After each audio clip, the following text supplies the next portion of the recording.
1015 K-Rock, what's going on? I'm Steve-O, and I am on Zoom with Paralandra. Freaking Paralandra. Yo, how's it going? How are you guys? Tired. It's early. I feel that, and you guys are on tour right now, too, so I bet that's taking its toll as well. Yeah. We're taking our time, driving across the country, enjoying the beautiful sights, soaking in the off days at the moment. There you go. That's the only real way to do it, right? Right. Yep. All right, well, you guys first came together just to play a 4th of July show back in 2013. Did you ever think that that little gig would lead to everything you're doing now? Not at all. No, it was just something we were doing for fun. I mean, we were playing together, just doing some cover songs, working on writing some material, but it was all just for fun. But the response that we got when we first started was a little unprecedented. We didn't, like people coming up to us after the show and didn't know what to do with that. But all we knew to do was keep going. So here we are. Yeah. Your album Street Magic really took off and introduced a lot of new people to your music. How did recording that album change things for Paralandra? Geez. Well, working with Elvis Basket for the first time was awesome. I mean, he really understood like who we are, I guess, as a band and as songwriters. And in previous experiences recording with other producers, I felt like we were kind of I don't know, nudged in one direction or the other. Like, you should really fit in with this type of sound. And, as far as song structure goes, you really need to cut out all these extra parts, trim the fat sort of thing.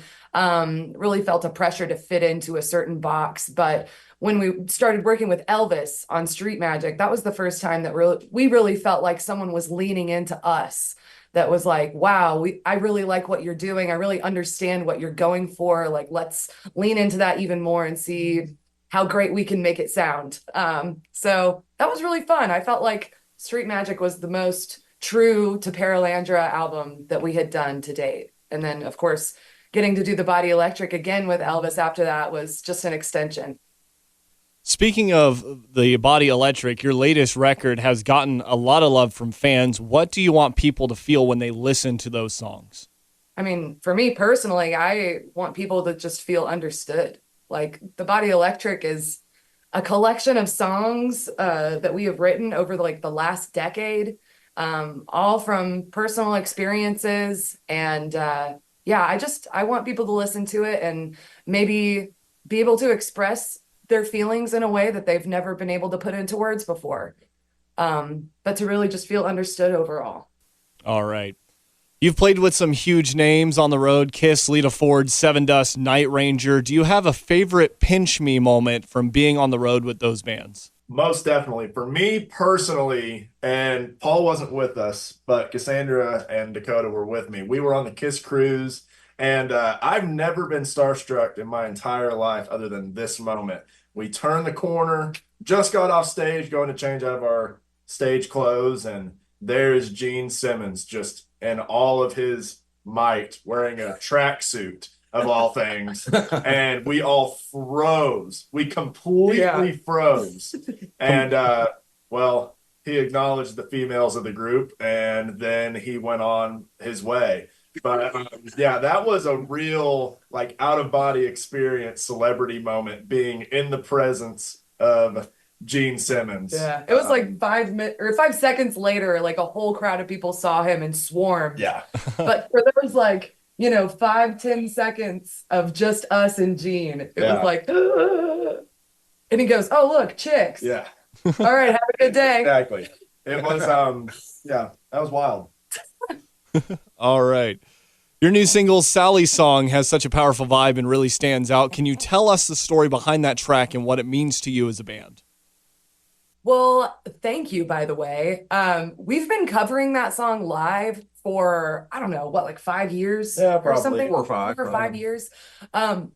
We love Nightmare Before Christmas, and that's one of my favorite songs from the movie. And, during different times of the year, we like to just throw in songs. So, during October, we think of a few spooky songs that we could add to the set list just to make it fun for the audience, and Sally's song was one of those that just really did well. and we kind of created our own orchestration, own kind of version of it. And, it kept evolving over the years, the more we covered it. And yeah, so I feel like it's just been kind of a long time coming to finally release it to the masses, not only the people that just come to our shows in October. Fair enough. You've got a free show coming up at RC McGraw's with Mother's Worry. What can fans look forward to on that night? Well, a lot of fun, that's for sure, because last time we played with Mother's Worry, it was freaking packed. It was insane. So much energy, just a lot of fun. A lot of people having a really good time dancing to the music. Casandra, you've had a lot of collaborations. You and George Lynch, Dawkins, Lynch Mob, released an album, Cassandra's Crossing, late last year and are working on the second now, as well as the L.I.F E project with Josh Rand from Stone Sour. You've also got some recent remakes of Sweet Dreams and Every Breath You Take with Neil Zaza. How do you feel about all that? Wow. Well, the more you kept saying, the more stressed I kept getting. Well, yeah, I don't know. I'm such a yes person that every time an opportunity arises, I just want to immediately jump on it. And Cassandra's Crossing, working with George Lynch, that was one of those things that just like fell into my lap. I mean, I was at a show one night just supporting my boyfriend, Jaron, who plays bass for Lynch Mob.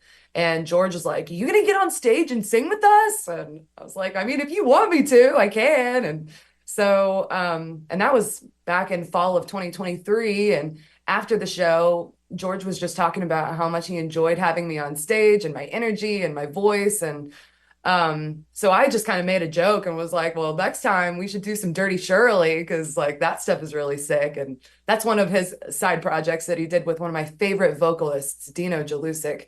And he was like, well, if you know what Dirty Shirley is, I mean, we're looking for a singer. I'm about to record the second Dirty Shirley album. You should do it. Is that something that you'd want to do? And I was like, literally just put on the spot, being asked to be the singer of like one of my favorite projects, like insane. So of course my answer is yes. And that was the same deal, like working with Josh Rand of Stone Sour and creating the L.I.F E project. Just what a crazy cool opportunity and different style of music to kind of dip my feet into. And then most recently working with Neil Zaza doing this One Dark Night stuff, the cover of Sweet Dreams and Every Breath You Take.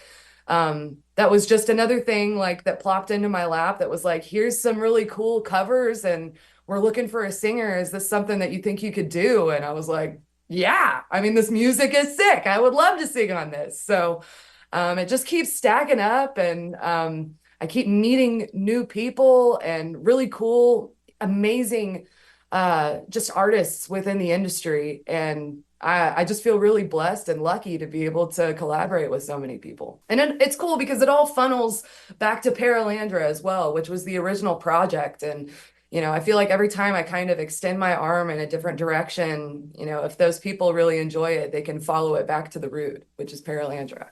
All right. Well, I appreciate you guys taking the time today to answer my questions. I'm sure you guys probably had better things to do.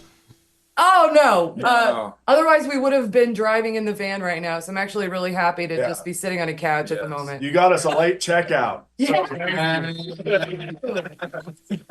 All right. Well, thanks again for taking the time, guys, and best of luck.